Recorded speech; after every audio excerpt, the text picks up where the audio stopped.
up, everyone? Welcome back to another episode of Kinda Different, your favorite dental podcast about innovation in dental care. We learn about some of the most amazing people out there in the dental industry, and today is absolutely no exception to that. And we always talk about how we can make dental care more human. I am Dr. Matt Allen, the CEO and co-founder of DifferentKind, your host for Kinda Different. And today I have someone who is a true innovator in the space, but who is using that innovation to truly drive improved relationships and improved humanity within our profession. Somebody who is just doing a lot of amazing stuff. So I'm super excited to chat with her. Misty Mattingly, who is the Chief Dental Hygiene Officer for Sage Dental down in the South. I think Sage Dental is mostly down in the South, correct? So Misty, thank you so much for taking the time to join us today. And not only are you Chief Dental Hygiene Officer for Sage Dental, you do a lot of other things, including host your own podcast, Hygiene Happy Hour. Is that correct? That's correct. Yes, awesome. So another podcast host who joins as a guest. So she's going to tell a great story. It's going to be super fun. I'm super excited. Misty, tell us a little bit more about you before we dive into kind of the questions that I want to get to. Yeah, so I'm Misty Mattingly. I am Chief Hygiene Officer at Sage Dental. I've been a hygienist now for 20 years and was a dental assistant for 8 years before that. I love dentistry. My first degree was in broadcast journalism, so that's why I love podcasting or doing this, because this is fun, gives me that piece. It is, I love dentistry. Let's just say that. Let's start with that. And, it has, how can I say this? My family and everybody would be like, this is all she does and talks about, and I absolutely love it. I do have a family as well. And so I have, 2 teenage boys and a daughter. That's really kind of keeping me occupied now. But what I will say, as far as dentistry, I've had the pleasure to work legislatively, with multiple states and help, I've helped Mississippi get anesthesia, local anesthesia for Georgia, lasers, working currently with Delaware to help them. They are our last state. What's ironic is they're also our first state. Did you know that? Delaware is the very first state. The first state, yeah. It's like on their license plates, right? It is. It's on their license plate, but they're the last state to ever allow hygienists to be able to do local anesthesia. So definitely we're working on that right now, or helping them try and get that going. I work a lot with AI. AI is amazing, and, work and rep a couple different products and different things that we use here at Sage. And it's just really amazing to see all that's changing in dentistry today. Mm-hmm. And, I love the impact that we can have on, our patients' lives and smiles, because, a smile is, worth $1 million. More than that, there is no value, right? Like it's infinite. Because somebody loves that smile. Somebody loves that person. They impact, right? That person is a human, and that person cares for somebody else, and somebody else cares for them. Mm-hmm. And so we really have, as dental professionals, are a big piece of our patients' lives, that much more so than I think we often realize. Mm-hmm. The impact that we can have, on somebody going out on a date, being confident about their smile, being confident about their bad breath, or not having bad breath. So they're confident. I know what you meant. Yeah. But the gist of it is that, we as dental professionals have an amazing job to do. And, in all honesty, I feel like we're just at the beginning of it, because when you look at our profession, especially dental hygiene has only been around 100 years. The medical profession's been around for hundreds and hundreds of years. So there's so much that we still have to learn. And I'm just honored to be able to be at the forefront and really help impact that change throughout, the United States, throughout, the world, honestly, because I've worked, internationally on a few projects. And it's just amazing to be able to see, because we can have a big impact, more so than anybody ever really thinks. I hate when people say, oh, they just clean teeth. No, they are not. They are oral healthcare providers. Yep.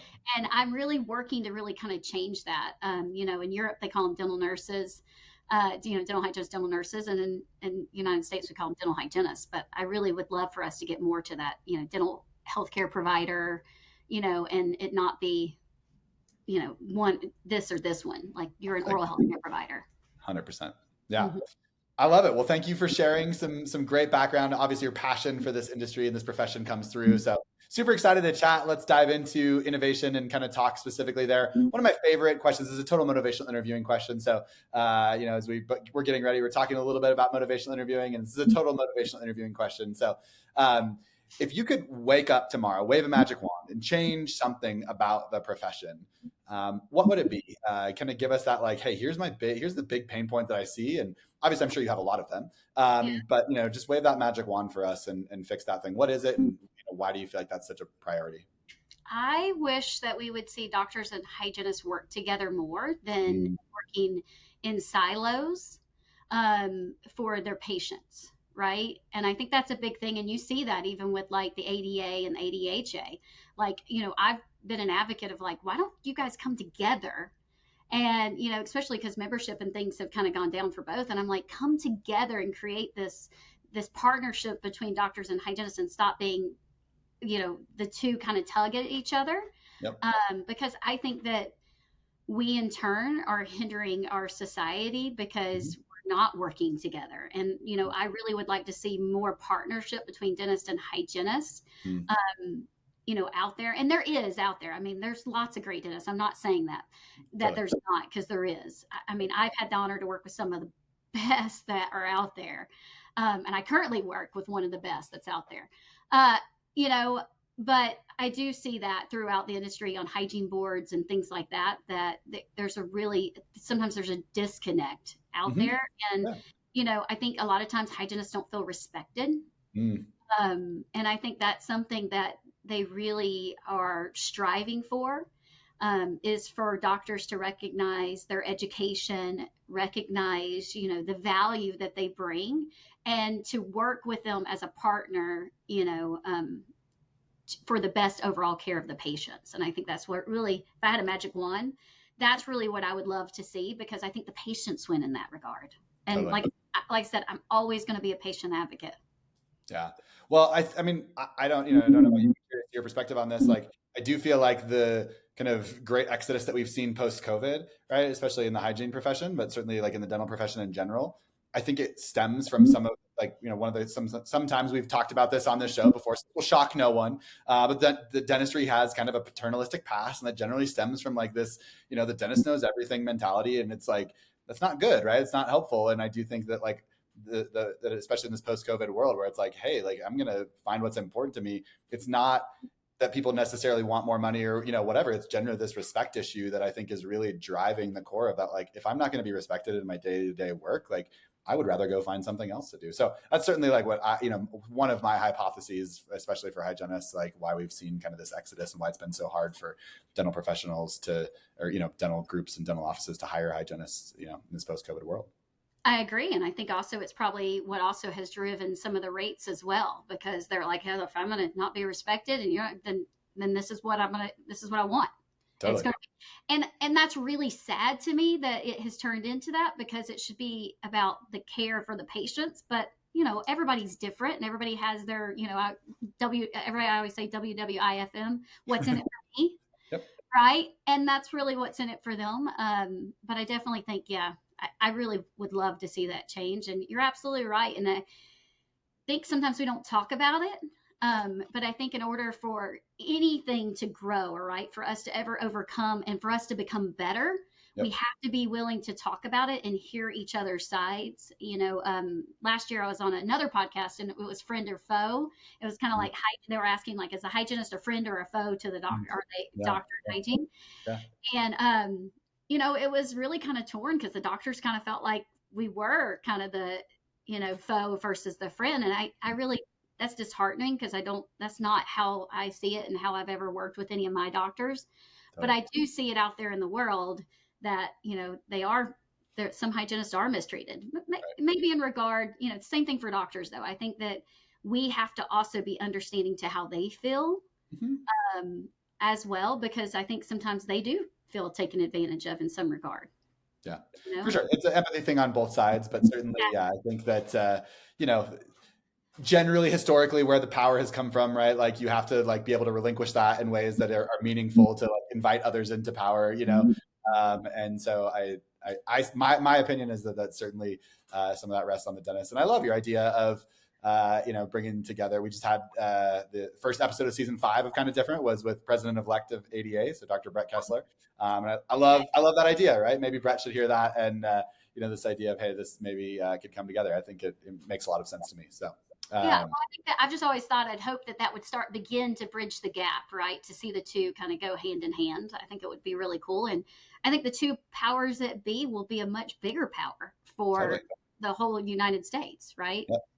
100%. And especially as we move towards like really person-centered care, which is, one-stop shops for stuff, and you can show up and get your healthcare and your medical care and your behavioral health care and, whatever, all in the same spot. And, all of those things, right? Like patients want that. And, if we can't even get our societies in the same place, like how are we going to provide care for patients in those ways? So speaking of being person-centered, I do want to ask you a question about this, because I think that you'll have a really interesting perspective here, given, what you're working on and how you're thinking about it. Obviously, being person-centered, I think it's so valuable in what we do in oral health care. And I especially think that hygienists have such a crucial role in that, given that like most patients are seeing the hygienist for the majority of the time and have those relationships that are deep and profound and meaningful.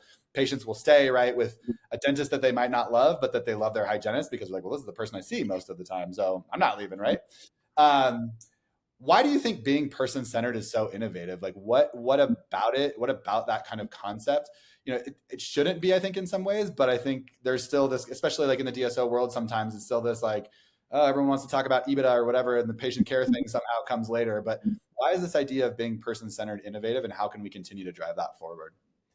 Well, I mean, in the DSO world, or just in general, it's just not even the DSO world. Everybody's looking for, the whole goal of any type of business is to make money, right?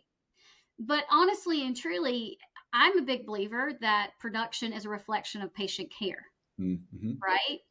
And you can, for instance, watch, right?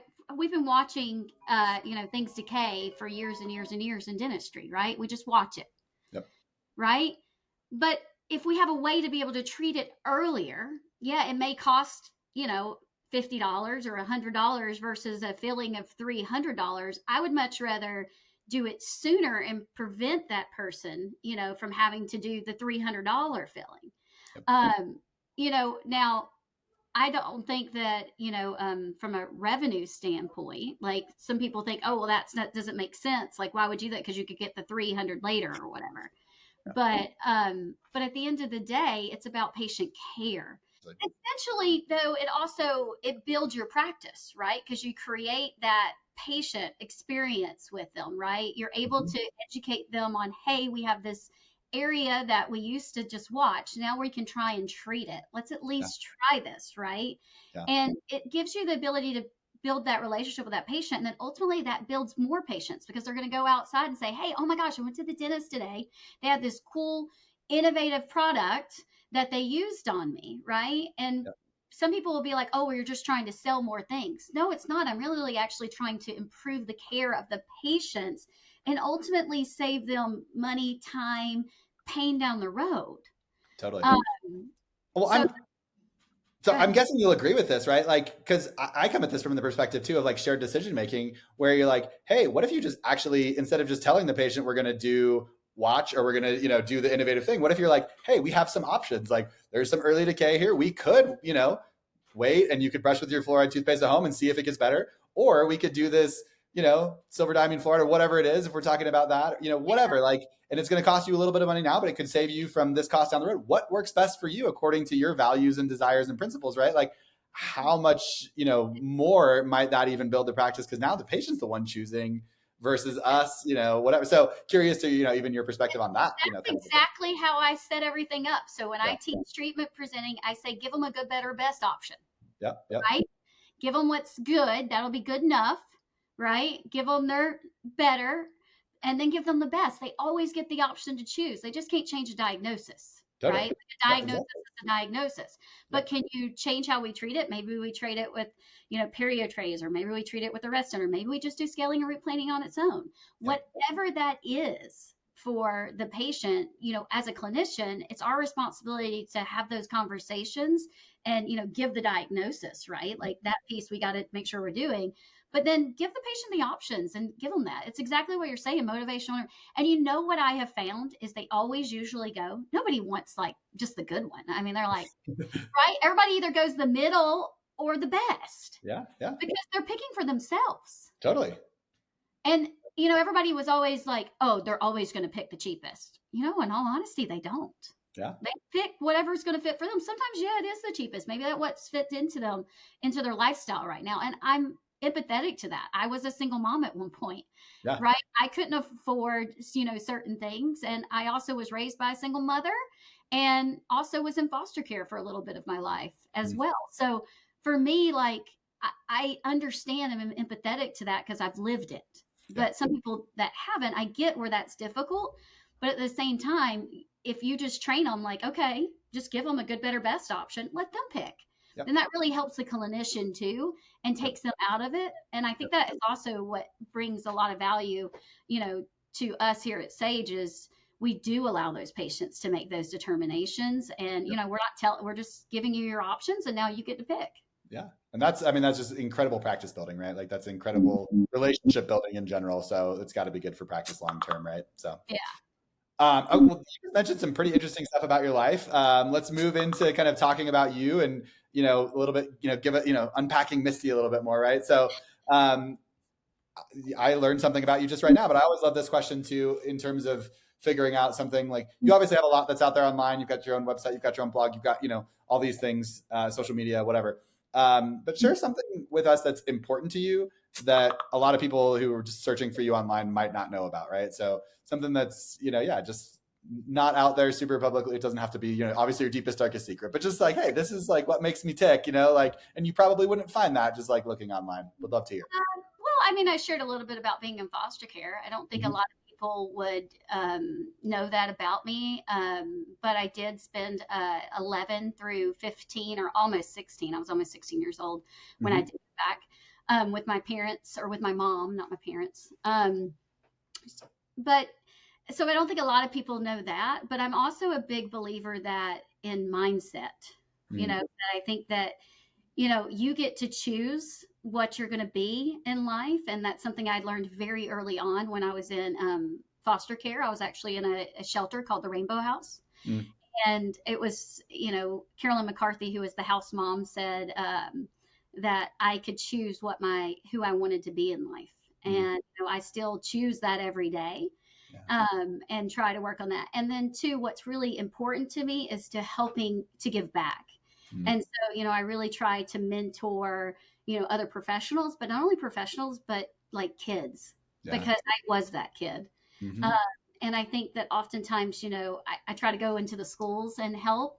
And I love doing that because you never know what their home life is like. And, a lot of people like, I grew up and I didn't really share a lot that happened at home, if that makes sense, until it got to a point where I couldn't hide it anymore. Right.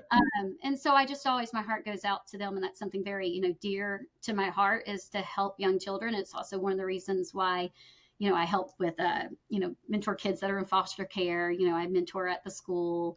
I'm also looking at maybe being a foster parent because I know the situation. I mean, matter of fact, I was at a football game on Saturday night and talking with a teacher, and they were telling me about a little boy that is in foster care, and he was in a shelter, and he got in Georgia. They get moved out about every 40 days, or at least that's what it was when I was. And so I'm trying to work to help him or figure out how to do that. But that's a really difficult process because when they're in state custody and all that. But that's very dear to my heart because I lived that life, and I'm very lucky that I got out, to be honest with you. But it was a determination that I have in that mindset that I switched that mindset at probably like 14 years old. And when she said that, and I was like, you're right. It is my decision. Everything I do from here on out is my decision. Like, cause I always thought it was everybody else is making decisions for me as a child. And that's one of the things I always tell the kids is like, you have a choice. Like you can be the one that gets you. So you had a bad evening last night. That doesn't mean you have to come to school and get in trouble. Right? Like this could be your safe space. So let's make it your safe space. And so it's a cool thing. I got more involved in that during COVID. And it's been honestly and truly, I get way more out of it than I think they get from me. Yeah. It's like the bumper stickers with the dogs of like who saved who, right? And you're like, yeah, this is a place that you probably find a lot of joy and, Yeah, energy. I do. I really, really do. And in 2020, probably more so that year, because that was a really difficult time for students or Yep. for children, Yep. mine included. But it was definitely a time in which, being at the schools was really important. Yeah. Well, I really appreciate that, part of your history and how you're using that as well to continue to impact others' lives. So thank you for sharing. That's it's really beautiful. And yeah, gives us, just unpacks that little layer of the onion, right? Like next time someone sees Misty at a conference, right? They'll know just a little bit more about you that, will make them, it's like, hey, like, wow, what a cool person. I want to get to know Misty even more. So Yeah. absolutely love it. Well, thank you. Great. Well, let's finish with making dental care more human. That's kind of always where we finish up the podcast. One of the things that I always love to kind of think about is, you've seen a lot, I think, in your roles and how you're doing this at Sage. And so one of the things that we have lots of clinicians and, different people who listen to the show as well. But I love that you're like working with, directly with your hygienist, coaching them. And I think we've talked about some of these things. What's one small, like easily implementable tip that you think that like, hey, if you're a hygienist out there and you're not doing this, you should be, right? Like give us that kind of like, Misty's magic, potion here of just like, here's the one thing that like, I just want to make sure every hygienist is out there doing because it's so impactful. Probing. You got to probe. That's the only way that you can assess your patient and be able to identify disease and be able to have the tough conversations. That's got to be number one, and it has to be the thing that you do every visit. You got to be checking every visit. Yep. Because that's what I see most often is that they don't probe. And then they're like, well, all my patients are healthy. I'm like, well, how do you know that? Are you looking? Because they all can't be healthy. Yeah. Right. Yep. Yeah. It's like if you to the point you made earlier, right? Like you've got to have the diagnosis, and if you're not fully probing, like, you're like, I saw something on LinkedIn the other day that was similar, right? Of like, oh, I spot probe, and you're like, well, was that like if I just like looked at half of your teeth or a quarter of your teeth to like make a caries diagnosis, would that be good enough? Yeah, I hate that spot probing. Like that's one of my things. Like it drives me nuts. Like even when I interview people and they're like, "Oh, I spot probe at the periodontal maintenance," I was like, "Well, what's the whole purpose of the periodontal maintenance?" And that's supposed to be like we're supposed to check to see. It's a maintenance visit to check to see how it all looks. You don't take your car in for a maintenance and then just lift up the hood. Yep. they check the oil. They check it out. Yep. So that's where, and then from that, then that really sets the foundation for the rest of it. Because if you're always doing that initial assessment every visit, then you're really going to help your patients and maintain their oral health, throughout the years. Yep. But if you go 10 years and don't probe, or 5 years and don't probe, a lot can happen. Totally. Yeah. Well, I appreciate that. I think it's a good reminder for all of us out there that, whether you're the ones doing the probing or whether you're the ones, working with hygienists that are doing the probing, right? That it is without that, we don't have good diagnosis and can't ultimately have like you said, the tough conversations, the good conversations. Ultimately, here's what we're seeing now. Here, what the options are, like we just talked about, right? Good options too. It's not just, but you just have to have it to be able to have the conversation. I mean, it could be like, oh my gosh, you're in such great health. Your gums look great. What are you using at home? Or it could be, oh my gosh, you have this many bleeding sites. Here's what we can do to help you to get this back. Get us going forward. Yep. But it all starts with that because that's the general thing. Love it. So obviously, our company is called DifferentKind, chosen intentionally for like, hey, we've heard a lot of dentists say like, I want to be a different kind of dentist. What does that mean? But then also just like kindness, right? And so my last question for you here, as we think about making dental care more human and your work, at Sage and just in general as a KOL kind of in the hygiene space, right? Is how are you making dental care different and how are you making it kinder? How am I making it kinder? I hope I'm making it kinder by helping the hygienists love what they're doing, because I think that if they love what they're doing, they're definitely kinder in how they treat their patients. Yeah. That's definitely. And then I'm also working with, one of my big focuses in 2025 is going to be all on emotional intelligence and helping my teams grow in that area. Cause that, we can't really grow our our intellect or intelligence, right? Our IQ, but we can our EI, right? Mhm. And so I really want to work with my teams over the next year to really work on their soft skills and that emotional intelligence to help them really get with their, patients. Sorry, my phone keeps ringing. I'm so sorry. You're But good. No problem. really want to, I really want to work on that with them so we can really improve upon that, because as a society, that's what I think we're really struggling at. And I think that will bring more kindness into dentistry. And that's really what we're looking for here, in your podcast. And that's really what we're looking for, not just in this podcast, in life, As right? people, right? Yeah. Being kind is the way, and I think if you're just kind and you put good energy into, kind of talked about my background, but what I want to finish on is what energy you put into this world, you will get back. So if you put kindness into this world, you'll get kindness back. And I try to live my life with those principles. That's a great place for us to wrap up today, Misty. Thank you so much for taking the time to join us. If people want to learn more about you, you obviously have your podcast. You have a lot of things. We're doing work with Sage, obviously. Where can they go to learn more about you, Sage, whatever it might be? Direct us to those places. Yeah, you can go to mistymattingly.com, or you can email me at mmattingly@mysagedental.com. Awesome. Perfect. And I was on your website earlier today. I think it has links to your podcast at the bottom and your Instagram and some of those other places. So you can follow you. All of that. Oh, they don't work? Oh, well, the Spotify link works. They work. It needs more work, though. I feel like it needs more work. Gotcha. Yes, for sure. More work, because it's me working on it. Totally. It takes time. It's a lot, to do all the things. So I totally get that. But I do. Yeah. I did click on the Spotify link and it definitely did work. So, yeah. So I was on your podcast page. Thank you so much for taking the time. It really is a pleasure to chat with you. I've admired your work from afar and what you're doing at Sage. And so really a pleasure to chat today more. Look forward to seeing you in person at a conference and just understanding more about Misty and what's important to you and how you're changing not just the dental hygiene world, the dental world, because dental hygiene is dentistry, right? So thank you so much. And we appreciate you. Absolutely. Thank you, Matt.